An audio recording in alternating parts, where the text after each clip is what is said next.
Ibi ni ibintu bikomeye gusumba ibindi mu buzima. Ubuzima butwigisha. Ni ibanga ry'ubuzima hano kuri Ibanga Entertainment. Ndagira ngo ubimenye neza kandi bitagufatiye igihe kirekire, bitagufatiye umwanya wawe. Iyi ni iminota mike cyane ikubiyemo amabanga yose y'ubuzima. Muri aya mabanga y'ubuzima, muri uku kuri amategeko y'ubuzima, ukuri kose kugomba kujya hanze.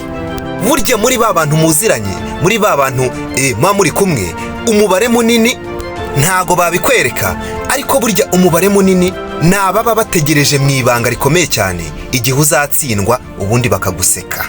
Nubwo uba ubona bakubwira bati courage, bakwishimiye, ariko umubare munini ni ababa bategereje mu ibanga rikomeye cya gihe uzajya hasi, ubundi bikabashimisha. Ukundi kuri ugomba kumenya nuko abantu benshi nubwo ubona baseka, ariko burya abenshi inseko yabo aba ari iya fake, aba ari ukuyihimba. Baba baseka ariko imbere muri bo bashira. Kandi ko kuzarebe umuntu abababaye, ariko yahura n'undi akarenzaho akamwenyura, ariko burya abantu benshi kari agaseko ntago aba ari akukuri.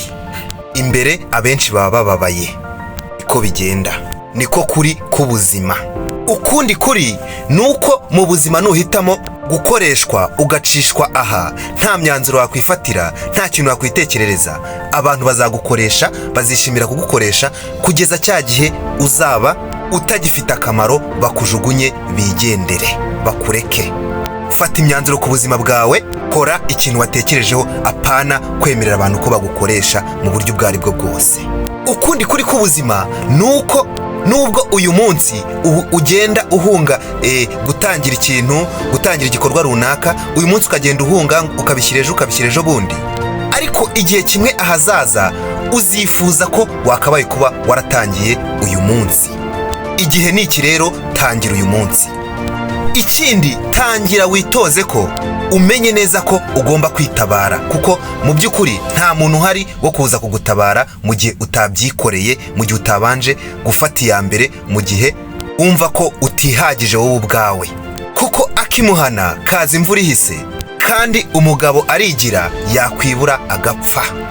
Menya neza kandi ko ibyo waba ukora byose, waba ukora neza, waba ukora nabi, waba ukoresha imbaraga, waba ntazo ukoresha, ntago uzabura gucirwa imanza, ntago uzabura gutungwa agatoki n'abantu. Ibyo rero wibyitaho, wowe kora ikikurimo, kora igikwiye, utitaye ku bantu bagucira imanza, utitaye ku bantu baguca intege. Ikindi kintu ugomba kumenya nuko ibyo waba ufite byose, umutungo wa mbere ufite w'agaciro karusha ibindi byose ni ubuzima bwawe. Burya mu gihe uriho byose biba bishoboka. Ubutunzi bwa mbere ufite nuko uriho, ni ubuzima bwawe. Menya kandi ko burya mu buzima ibyishimo ntago bihoraho, ariko burya discipline, imyitwarire, mbese uburyo utwara ubuzima bwawe byo bihoraho. Ni ngombwa ko rero buri situation yose uba ugomba kwishakamo ikintu gishimishije kugira ngo ubuzima bukomeze bugende neza. Menya kandi usobanukirwe ko burya kugera ku ntsinzi bitwara igihe kirekire kurusha icyo watekerezaga. Jya uhora witeguye kandi ntugacike intege. Nko mu gihe watekerezaga ko uzagera nko ku ntsinzi nka nyuma y'imyaka 2 bitewe n'igikorwa watangije, mu gihe harenzeho igihe runaka wenda warahuriyemo n'ibibazo runaka, ntugacike intege, kuko burya kugera ku ntsinzi bitwara igihe kiruta icyo tuba twapanze, tuba twatekereje, kubera utuntu umuntu agenda ahuriramo natwo dutandukanye umuntu aba atarateganyije. Ukundi kuri ugomba kumenya, nta muntu uzubaha intege nke zawe, ndetse burya n'isi muri rusange ntago yemera, ntago ifavoreza abantu b'intege nke mu mikorere, mu mitekerereze. Kabone nubwo abantu baba bakugiriye impuhwe, ariko burya ntago baba bishingiye intege nke zawe. Gerageza uburyo bwose, ugomba kuba umunyembaraga, ugomba kugaragara nk'umunyembaraga, nta bintu byo kugaragaza imbaraga nkeya.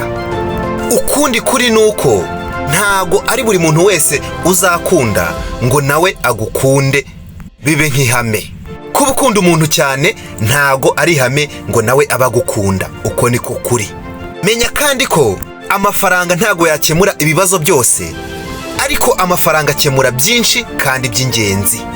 Shaka amafaranga rero kuko ni iby'akamaro gakomeye. Menya kandi ko uko waba uri umuhanga kose mu kazi, nta muntu kamara mu kazi. Anytime, igihe icyo ari cyo cyose ubaye ugiye wasimburwa, nta muntu utajya usimburwa mu kazi. Uko niko kuri. Menya kandi ko ubuzima ntago bugendera ku murongo. Life is not fair. Niba utekereza ko ubuzima buzakurengera, ubuzima buzajya ku ruhande rwawe kuko ubona ubikwiye, aho uribeshya. Ubuzima ntago bugendera ku murongo, ubuzima ntago bugendera ku mategeko ya nyayo. Kundi kuri nuko burya kwicuza birababaza kurusha gutsindwa. Burya ntuzigere ujya impaka n'abantu bafite ubwenge buke, kuko nubikora utyo bizagorana kuba bagutandukanya n'abo bantu. Burya byaba byiza kuba wenyine ukazategereza wa muntu wa nyawe, ya nshuti ya nyayo, kurusha uko waba uri kumwe n'abantu bakuyobya cyangwa se za nshuti zitari nziza. Uko ni ukundi kuri k'ubuzima. Menya neza kandi ko burya umukoro w'ubuzima ntago ukorwa mu matsinda, ahubwo ukorwa umuntu ku giti cye. Burya uzacire inama aho zaba ziva hose, ariko nanone umuntu uwo ari we wese inama yaba kugira iyo ari yo yose, mu gihe abizanyemo agasuzuguro, kirazira kwemera iyo nama, kubera ko icyo abashaka, icyo abagambiriye ntago ari ukukugira inama, cyangwa se ntago abagambiriye kufashwa n'iyo nama ari kukugira, ahubwo abashaka kugupfobya no kukwereka ko nta kintu umaze. Ibyo rero bigutesha agaciro. Izo nama ntago arizo ukeneye. Agaciro mbere ya byose. Burya ikintu uzakontorora cya mbere mu gihe warakaye, ikintu cyaguteza ibyago cya mbere ni ururimi. Burya mu gihe ufite uburakari bwinshi, uzakore ibindi byose ariko uzirinde kubumbura umunwa wawe ngo ugire ikintu uvuga. Ikindi, ukundi kuri k'ubuzima, burya cyagihe uba uri mu munezero, cyagihe uba ubona ibyiza, ugeze mu bihe biryoshye bimeze neza, ntago ari igihe cyo kudamarara, ntago ari igihe cy'umurengwe, reka, ahubwo ni igihe cyo gutegura ibindi bihe bibi bigiye gukurikiraho, kuko n'ubundi uruziga rw'ubuzima niko rumeze. Mu gihe hari ibyiza n'ibibi burya biba byenda gukurikiraho, nicyo gihe cyo gutegura ibindi bihe bigiye gukurikiraho, ku buryo nabyo uzabyitwaramo neza, bikarinda bikugarura muri cya gihe nanone cy'ibyishimo, gutyo.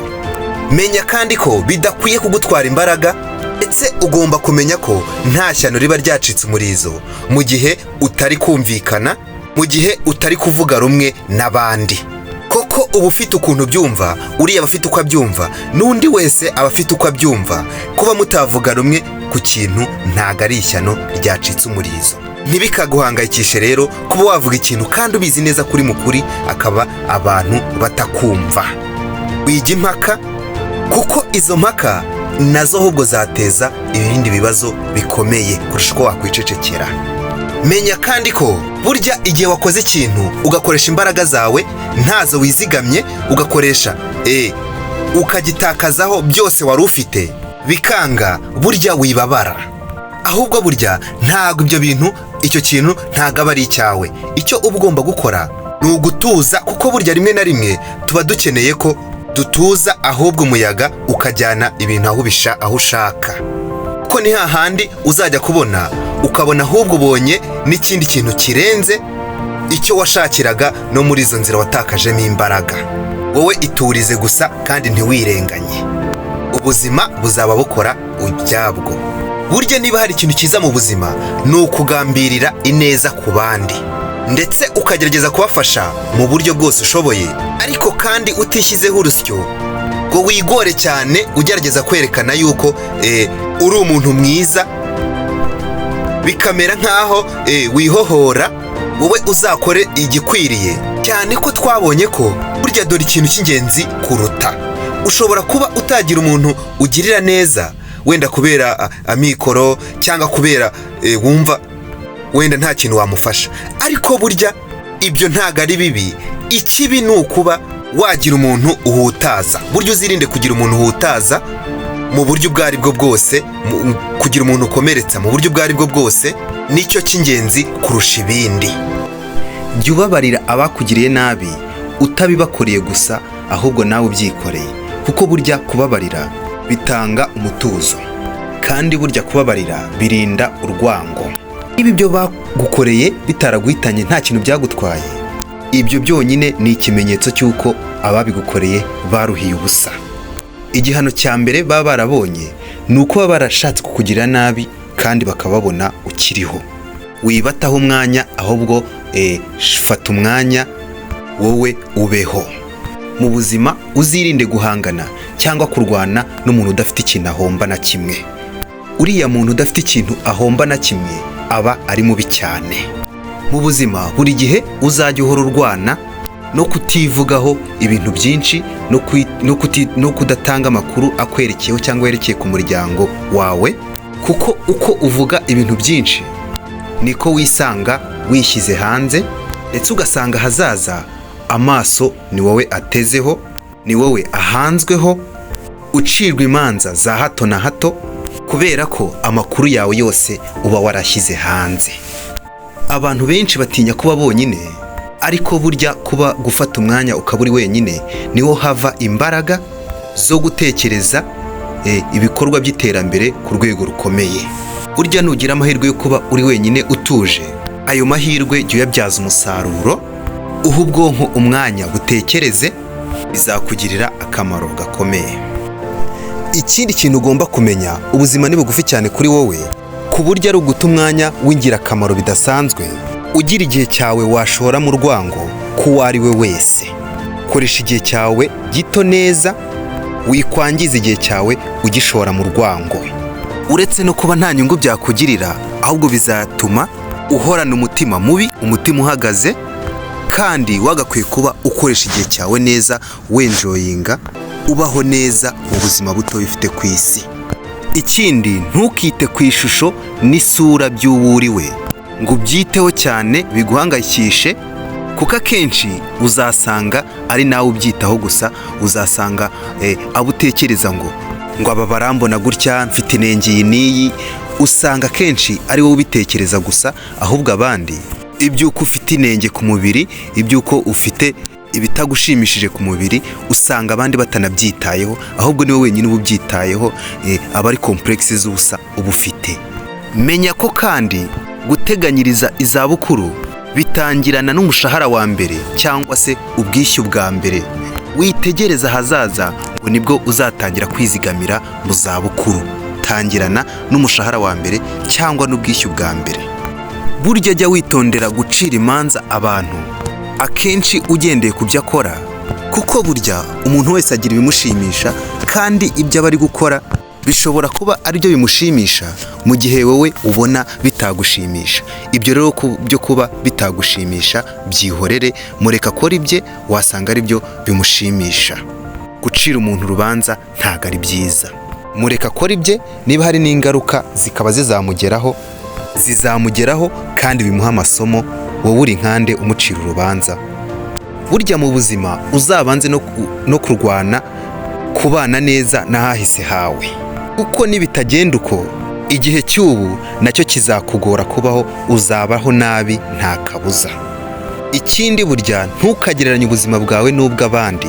Abo bandi burya ushaka kwigereranyaho, ushobora gusanga utashobora ndetse utanakira urugendo bakoze kugira ngo bagere aho bageze, kandi n'ibibahangayitsa n'ubu ngubu ushobora gusanga wowe utashobora no kubyakira ubu ngubu.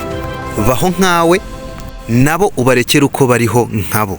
Burya witaye neza kuri uyu munsi turiho, ukanabaho mu buryo watekerejeho neza, ntacyo utazinyuzamo wemye, uhagaze bwuma muri ubu buzima usigaje mu isi. Rya neza uyu munsi, wambare imyenda myiza imwe ukunda uyu munsi, ukore bya bindi byiza byose ukunda uyu munsi, ndetse ntugire na kimwe usigaze inyuma ngo ukibikiye ibirori ndetse na wa munsi w'agatangaza, cyangwa se ngo ibihe bidasanzwe. Ibyo burya ntabibaho. Uyu munsi hamwe n'ijoro ryawo nibyo bihe bidasanzwe, ndetse nibyo bihe bidasanzwe byawe uyu munsi n'ijoro ryawo. Ibyo by'ejo n'ejo bundi, ibyo ni ibindi bindi. menya ko kandi burya nta kabuza ibyo uri kunyuramo ubu ngubu bikugoye nibitaguhitana bikuramo imbaraga n'ingufu bitangaje. Burya ibikubayeho, ibyago bikubayeho ntibiguhitane, biragukomeza ku rwego rukomeye cyane. Burya mu buzima kubaho neza, icyo ubona kidafite akamaro mu buzima bwawe jya ushaka uburyo ukikiza. Nicyo cyanga nibwo wumva ubwiza bwo kubaho mu buzima bwiza, ukabaho wishimiye ubuzima bwawe. Mu buzima ibyo wakora byose uzasanga bizarangira usanga ibifite akamaro byonyine ari ibyo wowe wikundira, ibindi byose usange nta kamaro habe.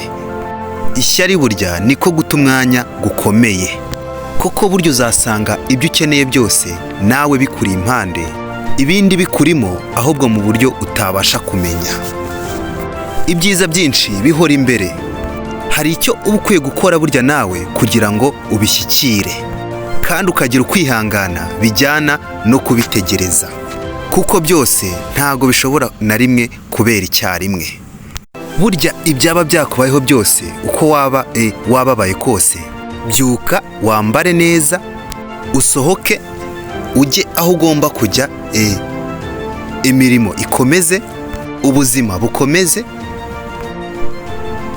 kuko bituma udasubira inyuma, bituma urugendo rw'ubuzima rukomeza kugenda kandi neza.